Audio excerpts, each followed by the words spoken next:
할렐루야. 오늘 말씀의 제목은 반역사건이라는 제목으로 하나님 말씀 보겠습니다. 확실히 사람이 많으니까 좋긴 좋네요. 저는 목사라고 불리우기에 참 부족한 것이 많은 사람입니다. 저를 좀 더 솔직하게 말씀드리자면 저는 사람들과 오래 대화하는 걸 힘들어해요. 특별히 전화 통화를 오래 하는 건 정말 힘들어요. 전화 통화를 오래 하고 나면은 완전히 떡시신 상태가 돼요. 그래서 전화 통화는 언제나 용건만 간단히 이렇게 하려고 자꾸 끊으려고. 상대는 어떻게 알고 왜 자꾸 끊으려고 그래요? 그나마 마주대하고 앉아서 대화하는 것은 전화 통화하는 것보다는 좀 나아요. 그래도 상대와 오래 대화하고 나면은 저는 에너지가 완전히 방전된 듯한 느낌을 받아요. 목사는 성도를 자주 만나고 많은 대화를 해야 되고 위로하고 또 전화 신방도 많이 해야 되는 거잖아요. 그죠? 그런 면에서 본다면 저는 참으로 목사 자격이 좀 부족한 사람이다라는. 왜 우리 목사는 전화를 안 해? 왜 그런지 아시겠죠? 그래서 전화를 잘 안 해요. 못 해요. 단지 제가 목사로서 자격이 조금이라도 있다라는 부분으로 저를 좀 주장하자면 성경을 좀 깊이 보고 내가 받은 그 감동, 그 은혜를 1시간이고 2시간이 떠들 수 있다는 거, 설교를 좀 길게 한다는 거, 그 성경을 보다가 깊은 하나님의 그 진리의 말씀을 깨닫게 되면 그냥 혼자라도 뛰쳐 올라가 산 꼭대기에 올라가서라도 외치고 싶어 하는 그 열정이 있다는 것, 그것은 그런 면에서 본다면 목사로서의 자격은 조금은 있는 것 같다라는 생각이 좀 들어요. 얼마 전에 저는 정말 너무 놀라운 사람을 한 명 봤어요. 정말 놀랍더라고요. 왜 놀랍냐면 제가 집에서 제 할 일을 하다가 아내에게 할 말이 떠올라서 여보 하고 부르는데 아내는 마침 전화 통화를 하고 계시더라고요. 아, 집사님, 그래요. 잘 지내시죠? 그래서, 좀 있으면 전화를 끊겠지. 안 끊는 거예요. 끊을만 한데. 그래서 기다렸죠? 왜? 신방 전화니까. 조금 있으면 끊겠지 하다가 보니까, 집사님, 그래요. 그럼 주일날 봬요. 하고 끊으려고 그러더라고요. 그래서, 여보 하고 부르는데, 권사님! 하고 바로 이어서 전화 통화가 이어지더라고요. 전화 신공이에요. 전화 통화를 권사님 반가워요. 어떻게 지내세요? 바로 이어서 전화를 통화하는데 저는 또 기다렸죠. 왜요? 만화님께서 전화 통화를 하고 계시잖아요. 기다려야죠. 기다리고 있습니다. 그래서 끊을만 할 때 제가 또 권사님 그럼 주일날 봬요 할 때 여보 하고 부르는데 집사님 오랜만이에요. 왜 이렇게 요즘 교회에서 안 보이시는 거예요? 라고 말하더라고요. 세 번째 바로 연달아서 전화 통화를 하는 거죠. 와, 그렇게 그날 연이어서 5통화를 하는 걸 봤어요. 와, 놀랍죠? 저는요, 내가 무슨 얘기를 하려고 그런지 까먹었어요. 완전 까먹었어요. 기다리다가. 단지 그 전화 신방 신공에 놀랐을 뿐이다. 그렇게 5명과 연달아서 전화 통화를 하고 난 제 아내는 에너지가 충만하더라고요. 저는요, 그렇게 전화 통화하면 완전 쓰러져요. 그나마 제가 잘하지 못하는 부분을 아내가 대신 감당해 주는 것이 고마울 뿐이죠. 저는 무슨 용건이 있는지 완전 까먹었을 뿐이고, 그렇게 하나님이 우리 교회를 위해서 우리 부부를 이렇게 사용하시는 것 같다라는 생각이 들어요. 그런데 아내는 수요예배 끝나고 나면 꼭 저한테 하는 말이 있어요. 여보, 나는 왜 이렇게 찬양을 못하는지 모르겠어? 하나님은 왜 나한테 찬양의 은사를 안 주셨는지 몰라? 그럼 제가 하는 말이 있어요. 당신은 가사나 잘 불러.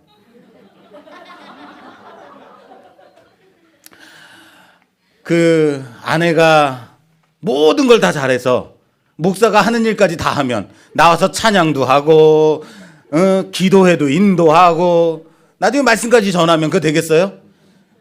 목사는 목사로서 하는 일이 있고 아내는 아내로서 하는 일이 있고. 그런데 왜 나는 맨날 가사만 불러야 돼? 엄미숙 집사님이 왜 저는 맨날 가사만 불러야 돼요? 저도 찬양하고 싶어요. 그래서 가사를 부르다가 찬양을 하면 돼요, 안 돼요? 지금 그 가사를 듣고 찬양을 부르는 이 수많은 회중이 얼마나 그 가사의 은혜를 받는데요. 할렐루야. 자신의 역할이 있다는 거예요. 그죠? 우리는 지난 시간에 가나안으로 들어가기를 거부한 이스라엘의 불순종에 대해서 봤단 말이에요. 가데스 바네아에서 가나안으로 들어가라라는 하나님의 그 말씀에 이스라엘은 어떻게 했어요? 들어가기를 거부했죠.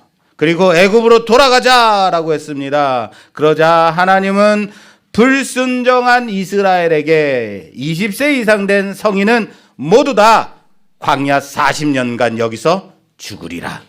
그리고 새로운 세대가 가나안으로 들어갈 것이다 라고 말씀하셨죠. 기억나십니까?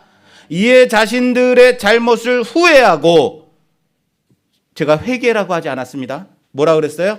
후회한 거예요. 회개하지 않았어요. 후회하고 이제라도 가나안으로 들어가자라고 한 이스라엘은 가나안으로 들어갔다가 아말렉인과 가나안인들에 의해서 완전 패배하고 민수기 14장이 마무리됩니다. 민수기 14장 마지막 절은 이렇게 되어 있어요. 아말렉인과 산간지대에 거주하는 가나안인이 내려와 그들을 무찌르고, 여기서 그들은 누구예요? 이스라엘.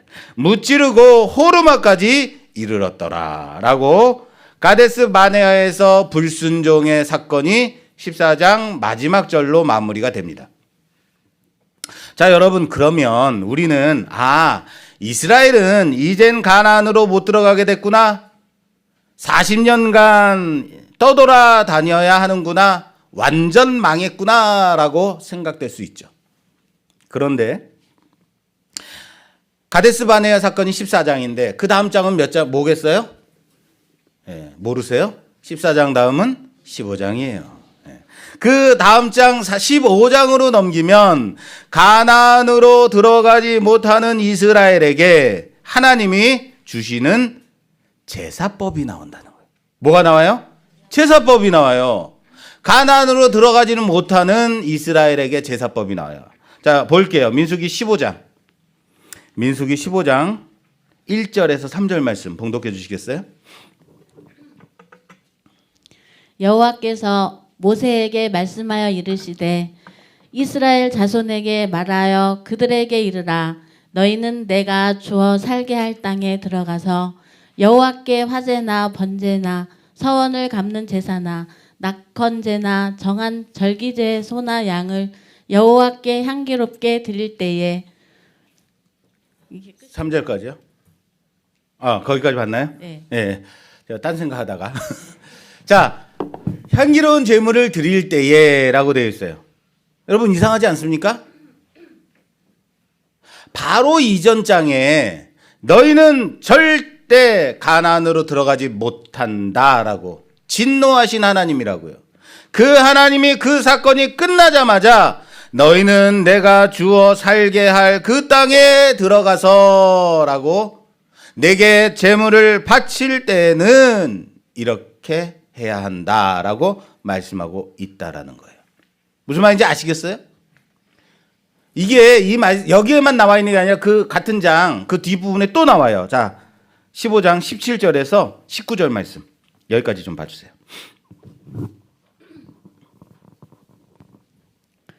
여호와께서 모세에게 말씀하여 이르시되 이스라엘 자손에게 말하여 이르라.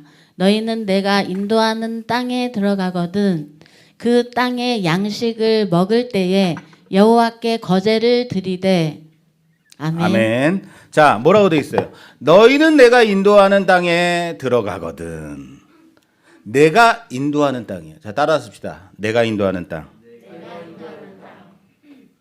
하나님이 인도하는 그 땅에 들어가거든. 그 땅에서 난 소산물로 거제물을 드릴 때에라고 되어 있다라는 거예요.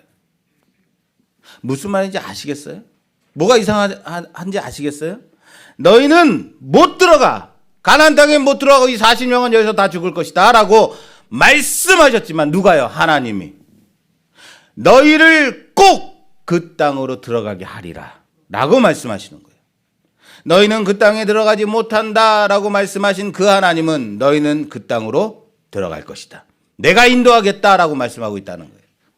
그게 내가 성취할 일이다라고, 내가 할 일이다라고 말씀하고 있는 거예요. 이게 얼마나 은혜되는 일인지 아시겠어요, 여러분? 하나님이 이스라엘에게 제물을 받기 위해서는, 이스라엘의 제사를 받으시기 위해서는 어떻게 해야 된다고요? 그 땅에 난 소제물로 거제를 받으시기 위해서는 어떻게 해야 된다고요? 이스라엘이 약속의 땅 가나안으로 들어가야만 한다라는 거예요. 이스라엘이 가나안 땅에 들어가지 못하면 그 땅에서 난 소산물로 거제물을 받을 수 없어요. 그 땅에서 제사를 받으실 수 없는 거예요. 그렇다는 얘기는 하나님은 이스라엘로 하여금 가나안 땅으로 들어가게 해야만 된다는 거예요. 이해되세요? 무슨 말인지? 내가 꼭 그 땅으로 인도하리라. 너는 못 들어간다. 그러나 내가 인도할 것이다. 그리고 민수기를 한 장을 넘기면 15장에서 그 다음 장으로 넘기면 16장 오늘 본문인 거예요. 하나님이 우리를 이렇게 사랑하시는구나. 하나님이 꼭 우리로 하여금 그 땅에 들어가게 하시겠구나. 하나님 말씀에 열심히 순종해야지. 하나님만 섬기며 살아가야겠다라고 그런 얘기들이 나와야 될 것 같은데 예상과는 달리 어떻게 됐어요? 고라와 다단과 아비람과 온이 모세와 아론에 대해서 뭐하는 사건? 반역하는 사건이 나온다는 거예요. 그들의 하는 말을 보게 되면 이 본문 말씀이 이 시기가 가나안에 들어가는 것을 실패하고 바로 이어진 사건이다 라는 것을 알 수 있어요. 가데스 바네아에서 실패한 이스라엘이 바로 무엇을 했다? 반역했다. 이 사건은 두 부분에 대한 반역을 다루고 있고 세 부류의 사람들이 반역하고 있는 것을 나타내고 있습니다. 자, 첫째, 무엇에 대해서 반역이냐면 고라를 중심으로 한 제사장 아론에 대한 반역이에요. 그리고 다단과 아비람과 온이 중심이 된 모세의 리더십에 대한 반역. 이 두 부분에 대한 반역이에요. 종교적인 부분, 정치적인 부분. 그리고 반역한 세 부류는 소수의 반역 지도자들인 이들과 250명의 유명한 지휘관들이 합세를 해요. 그리고 이 250명의 유력한 지휘관들을 따르는 수많은 백성들이 동조한 반역. 이 반역은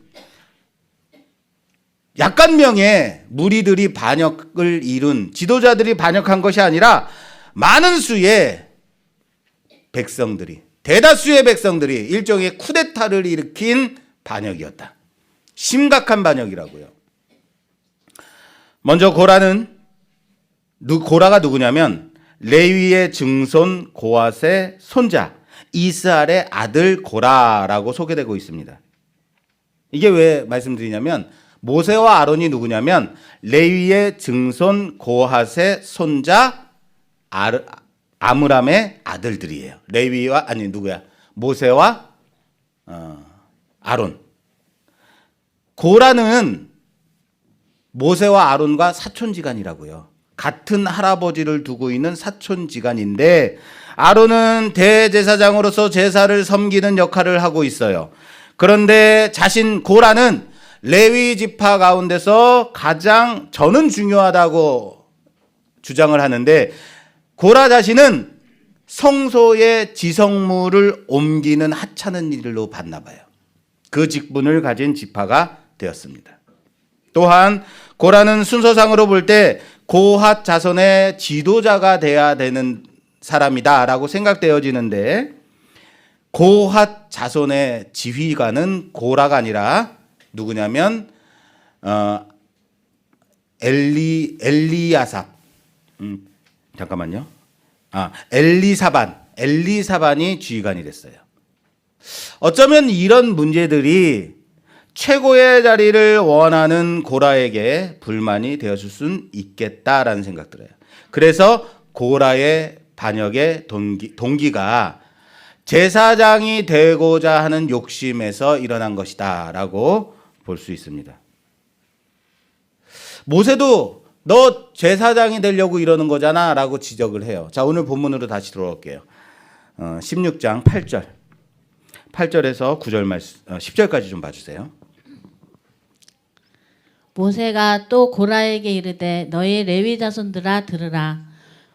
이스라엘의 하나님이 이스라엘 회중에서 너희를 구별하여 자기에게 가까이 하게 하사 여호와의 성막에서 봉사하게 하시며 회중 앞에 서서 그들을 대신하여 섬기게 하심은 너희에게 작은 일이겠느냐? 너희에게 작은 일이겠느냐? 거기서 서서 봉사하는 것이 너희에게 작은 일이겠느냐라고 말씀하죠. 자, 그다음. 하나님이 너와 내 모든 형제 레위와 자손으로 너와 함께 가까이 오게 하셨거늘 너희가 오히려 제사장의 직분을 구하느냐? 아멘.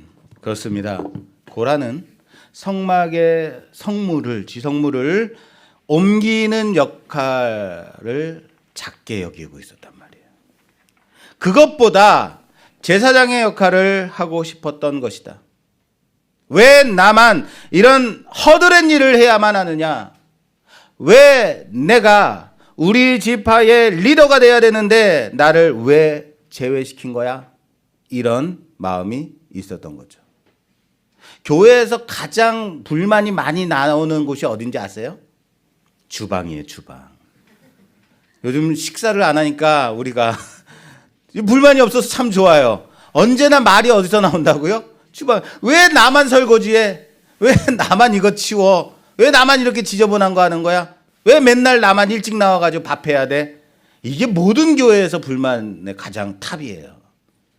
그런데 모세가 말한다면 너희로 하여금 구별되어 성도를 섬기게 한, 서서 봉사하게 한 이 일이라면 이것이 작은 일이겠느냐?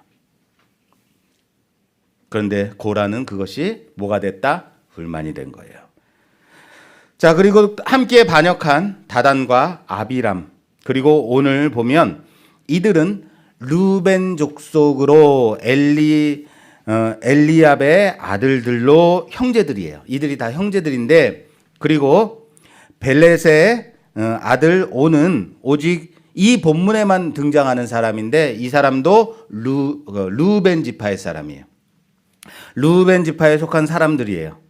자, 이들 모두가 루벤 지파에 속한 사람들이다라는 것은 우선 루벤 지파는 야곱의 장자였어요. 야곱의 첫 번째 아들. 12지파 중에서 맏지파였다고요. 맏아들. 그런데 그는 아버지 야곱의 침상을 더럽힌 것으로 인해서 장자의 자리에서 쫓겨나게 됩니다. 그리고 장자의 명분은 유다 지파로, 장자의 축복은 요셉 지파로 흘러가게 된다. 장자가 이제는 아닌 거예요. 이 반역에서 고라가 아론에게 주어진 제사장 직분을 원했다면 루벤 지파에 속한 이 사람들은 정치적 지도자인 모세의 자리를 원하고 있었다라는 겁니다. 종교적인 반역과 정치적인 반역을 지금 한 것이다. 왜 고라 지파와 루벤 지파가 이렇게 서로 간에 짝짝꿍이 맞아가지고 함께 반역을 일으킬 수 있었는가? 왜 레위 지파와 루벤 지파가 함께 모였는가? 이것은 이들이 어떤 사람들인가를 보면 알아요. 이스라엘이 광야를 행진할 때 십자 모양으로 행진했어요. 그 가장 중앙에 성막이 있습니다. 이 성막을 옮기는 제사장들이 있고, 그리고 동서남북으로 3개 지파씩 함께 이동을 해요. 십자 모양으로 이동을 하는데, 이 레위 지파의 고라 지파와 루벤 지파는 남쪽에서 행진하는 지파예요. 남쪽. 무슨 말인지 아시겠어요? 남쪽에서 함께 모여 있는 지파인데, 그러니까 고앗 자손의 고라와 루벤 지파의 다단과 아비람 같은 사람들은 맨날 만나서 함께 당을 짓기가 쉬웠던 지파였다. 맨날 함께 만나니까, 걸을 때 함께 걸으니까, 걸으면서 야, 우리 꼭 이렇게 살아야 돼? 너 오늘도 그 무거운 걸 옮기고 있는 거야? 나는 맨날 내가 장자인데, 우리가 장자 지파인데 우리는 아무것도 없어. 이런 당을 짓고 있었다는 얘기예요. 그래서 한 성경학자는 이것을 가리켜 남쪽의 반란이라고 부르는 사람도 있습니다. 무슨 말인지 아시겠어요? 불만이 있고 원망이 있는 사람들은 그렇게 끼리끼리 모이더라. 내가 지금 있는 자리에서 내 입술 가운데 우리가 하는 말들이 원망의 말이냐 불만의 말이냐 불평의 말이냐 점검하십시오.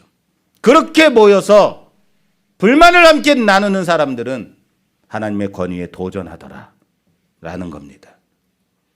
자, 세 번째, 반역의 주도 세력은 이들에 동조한 250명이나 되는 지휘관들이라고 되어 있습니다. 야, 이들은 레위 지파나 루벤 지파에 속한 사람들이 아니라 이스라엘 총회, 이스라엘의 택함을 받은 모든 지파의 택함을 받은 사람들 250명이에요. 이름 있는 지휘관들이라고 되어 있어요. 유명한 지휘관들. 사람들에게 영향력을 많이 미치는 모든 지파에 속한 지휘관들이 함께 동조했다라는 사건. 그래서 250명이 넘는 이 지휘관들에게 함께 동조하는 수많은 이스라엘 백성들이 함께 동조한 큰 반란이었다라는 거예요. 그래서 오늘 말씀 21절에 보면 하나님께서 이렇게 말씀하세요. 너희는 이 회중에게서 떠나라. 내가 순식간에 그들을 멸하려 하노라. 아론과 모세에게 말하는 거예요. 너희는 이들에게서 떠나라. 내가 이들을 진멸하리라. 여러분, 이 말씀은 반역을 주도한 주도 세력들을 멸하신다라는 말씀이 아니에요. 하나님께서는 이번에 또 온 이스라엘 회중들을 다 멸하시겠다라고 말씀하고 있다는 거예요. 그래서 모세와 아론이 하나님께 간절하게 간구합니다. 그게 다음 절 22절이에요. 그 두 사람이 모세와 아론이 엎드려 이르되 하나님이여 모든 육체의 생명의 하나님이여 한 사람이 범죄하였거늘 온 회중에게 진노하시나이까. 할렐루야. 하나님은 이스라엘에게 도대체 벌써 몇 번째나 다 진멸하겠다고 말씀하시는 거예요? 우리가 배운 것만 몇 번째예요? 이번이 세 번째예요. 반대로 말할까요? 이스라엘은 도대체 하나님께 얼마나 진멸받을 만한 짓을 하고 있는 거예요. 그렇게 용서하셨음에도 불구하고 또 진멸받을 짓을 또 하고 있다는 거예요. 아시겠어요? 모세와 아론의 간구에 하나님은 우리가 항상 보듯이 하나님의 용서하심이 임합니다. 자, 그 말씀 잠깐 볼게요. 23절에서 24절 말씀입니다. 여호와께서 모세에게 말씀하여 이르시되 회중에게 명령하여 이르기를 너희는 고라와 다단과 아비람의 장막 사방에서 떠나라 하라. 아멘. 아멘. 이제는 회중에게 명하라는 거예요. 너희만 떠나지 말고 그 반역한 자들을 떠나라. 그렇습니다. 온 회중을 진멸하심이 이제는 반역한 자들만 진멸하심으로 바뀌게 되었습니다. 어쩌면 항상 우리가 보게 될 광야에서의 이스라엘의 패턴이 아닌가 싶습니다.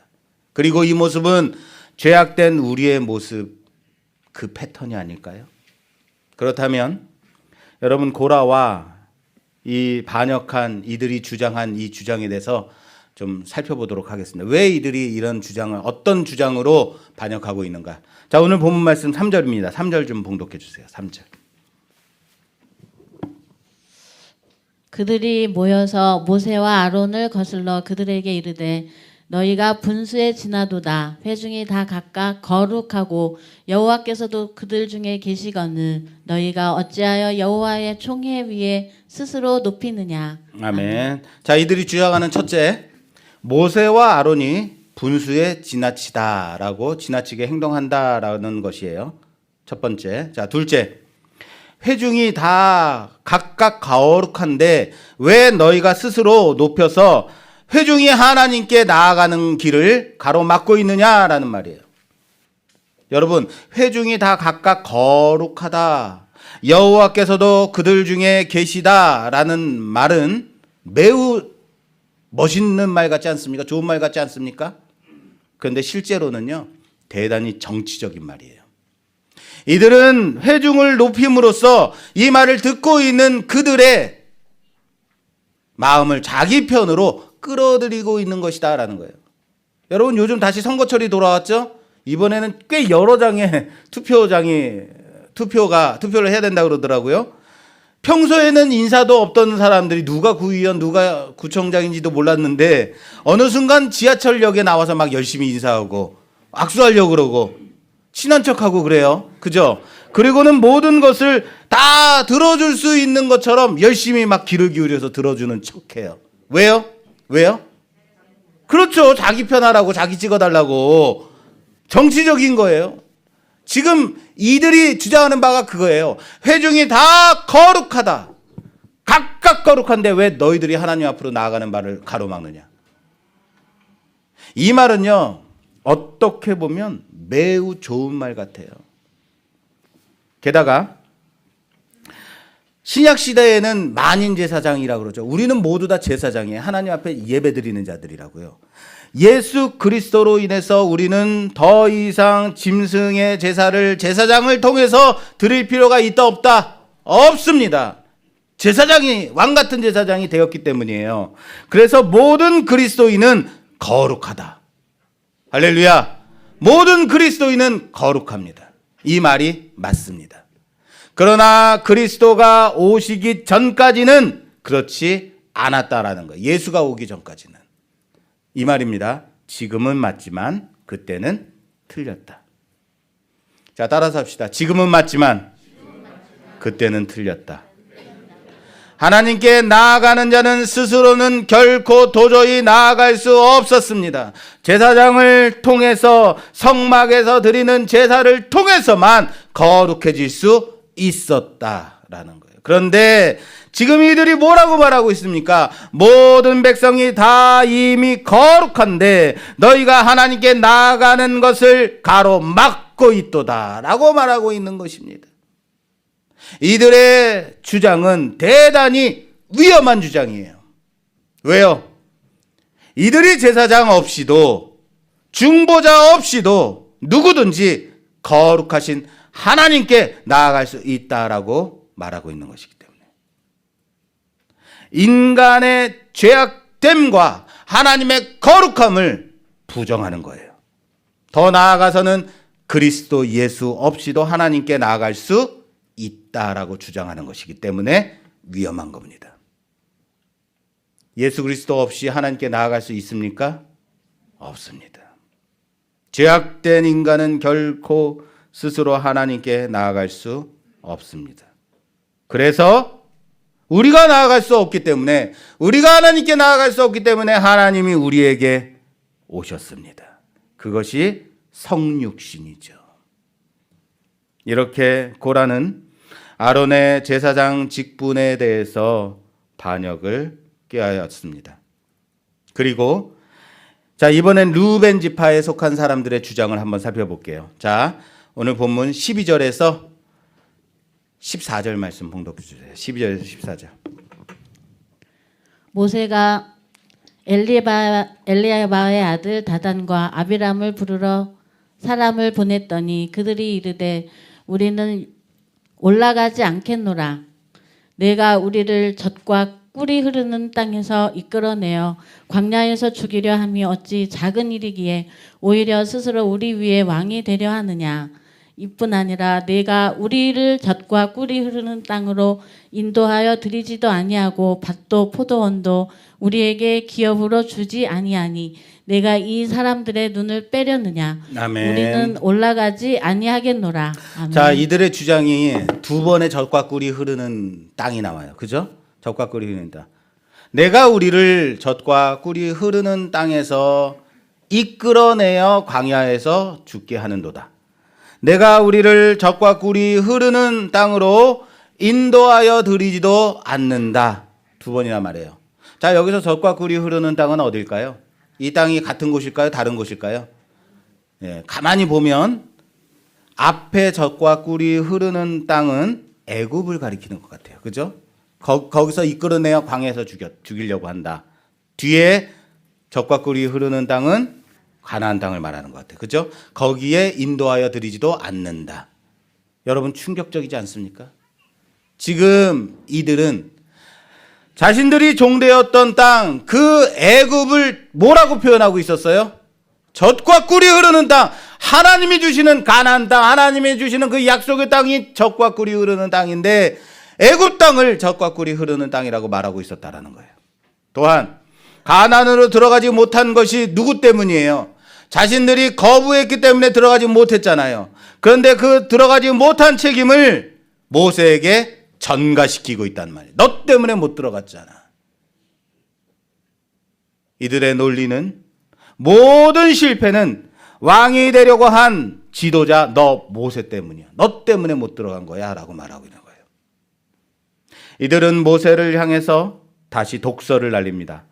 네가 이 사람들의 눈을 빼려느냐. 아, 무서워요.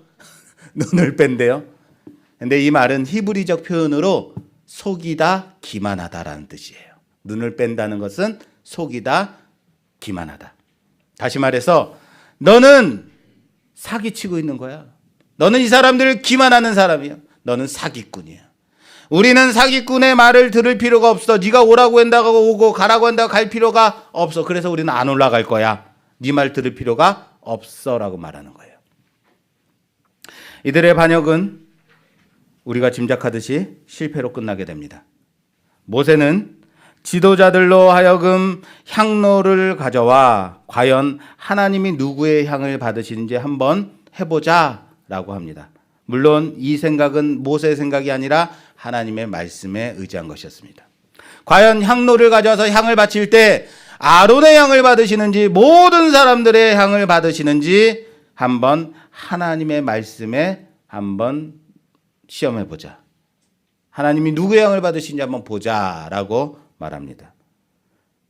그리고 모세의 권위에 도전한 르우벤 지파에 속한 다단과 아비람과 온과 레위 지파 고라에 속한 자들은 어떻게 됐냐면요. 자, 31절 마지막입니다. 31절에서 33절까지.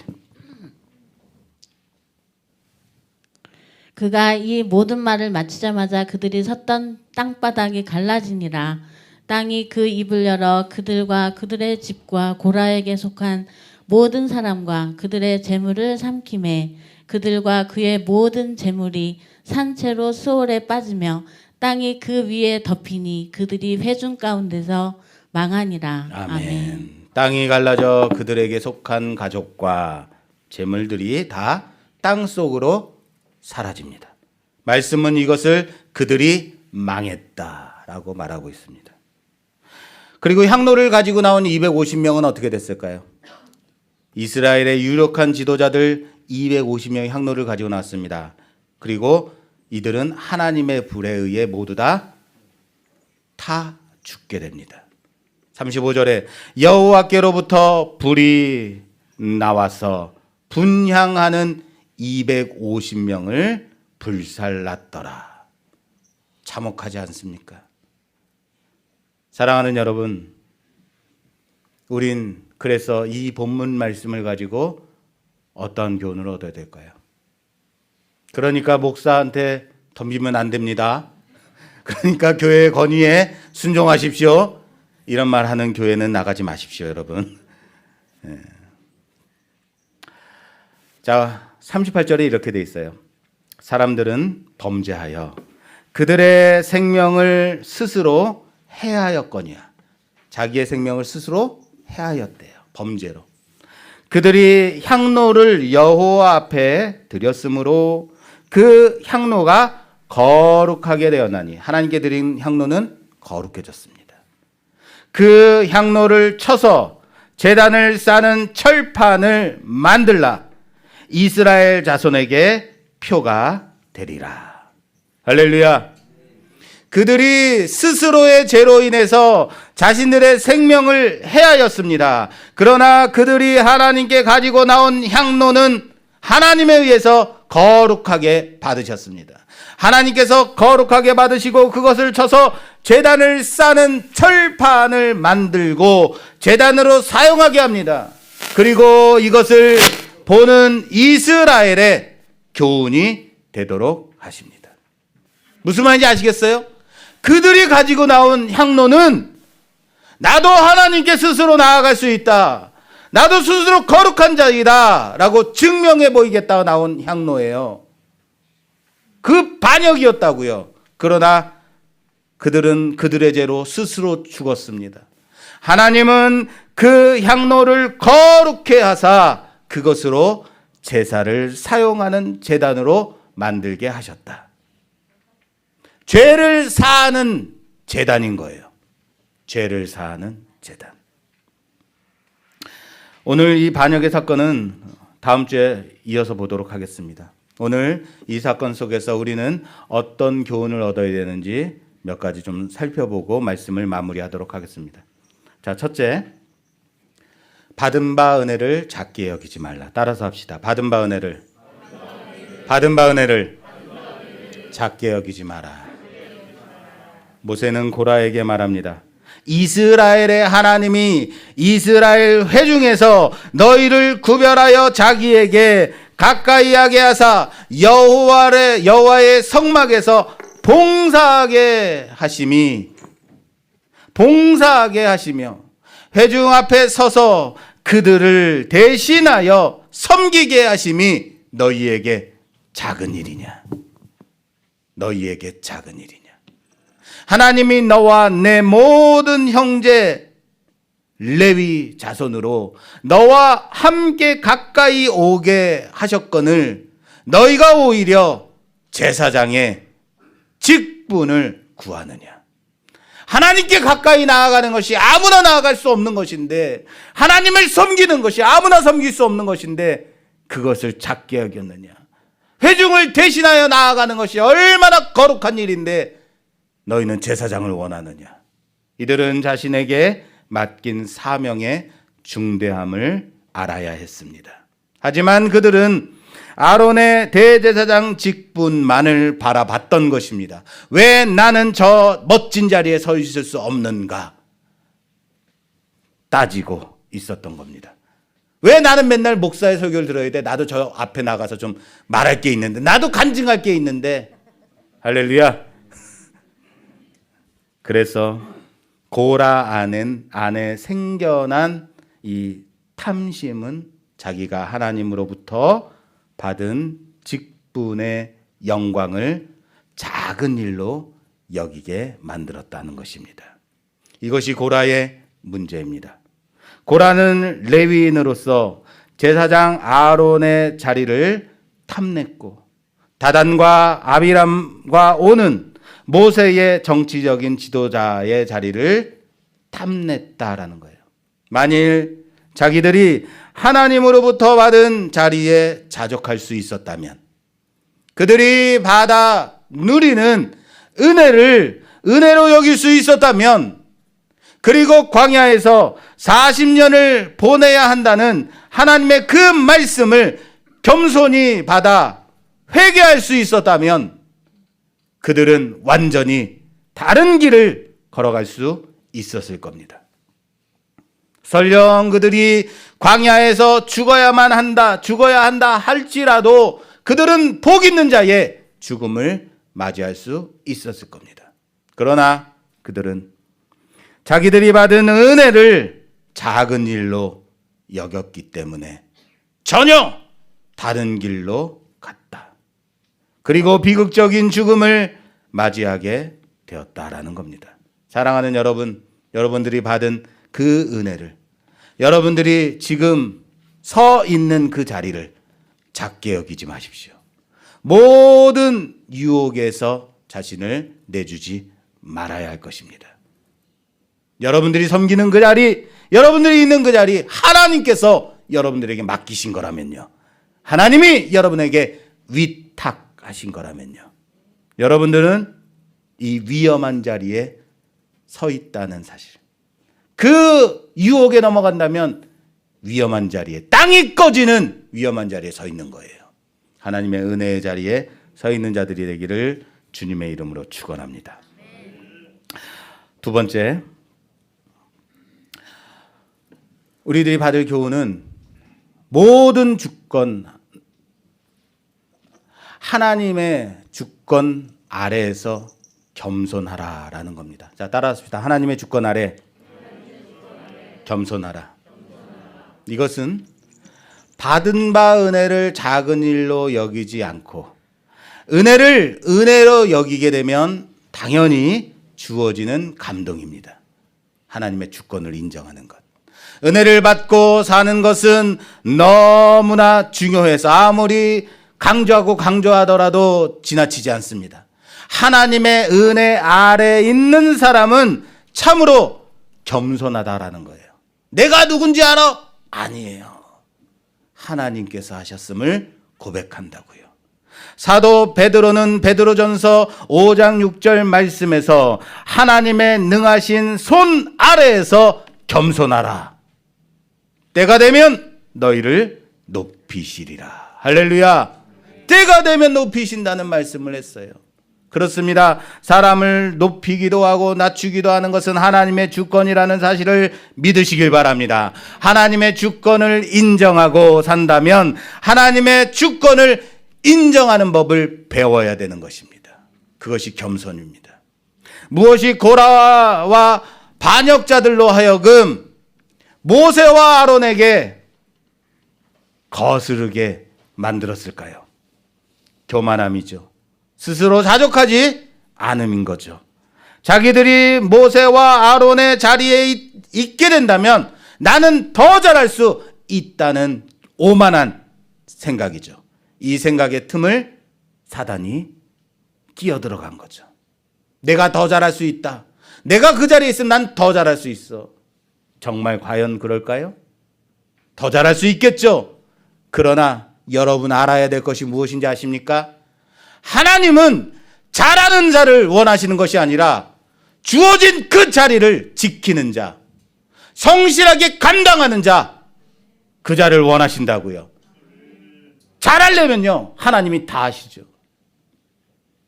사랑하는 여러분, 지키는 자 되기를 주님의 이름으로 부탁합니다. 하나님의 주권을 인정하지 않는 자는 결코 하나님을 아는 자도 믿는 자도 아님을 아십시오. 그러므로 하나님의 주권 아래에서 겸손하십시오. 그 은혜를 구하십시오. 그것이 지극히 작은 자리이고 단지 내 앞에 의자를 치우고 책상을 닦는 일이라 할지라도, 오늘도 남이 버린 휴지를 줍는 일이라 할지라도, 오늘도 커피 한 잔, 차 한 잔을 뽑아서 건네주는 봉사의 일이라 할지라도, 나 혼자 홀로 주막에 들어가 설거지를 하고 허드렛 일을 하는 일이라 할지라도, 저 면목역에 나가서 시각장애인을 데리고 오는 안내 일이라 할지라도 감사하며 하나님의 주권을 인정하고 그 권위에 순종하며 내 입술 가운데 감사의 제목을 하나하나 적어 나가는 하루하루를 살아가는 우리 모두가 되기를 주님의 이름으로 축원합니다. 하나님께서 주신 그 자리에 충성하십시오. 맡긴 자에게 바랄 것은 오직 충성입니다. 잘하려고 하지 마십시오. 감당할 만큼 하세요. 하나님께서 원하시는 그 자리를 지켜주세요. 여러분들이 있는 그 자리에 하나님의 영광이 나타날 것입니다. 하나님이 가까이 하게 하신 그 자리를 지켜내는 우리 모두가 되기를 주님의 이름으로 축원합니다. 축원합니다.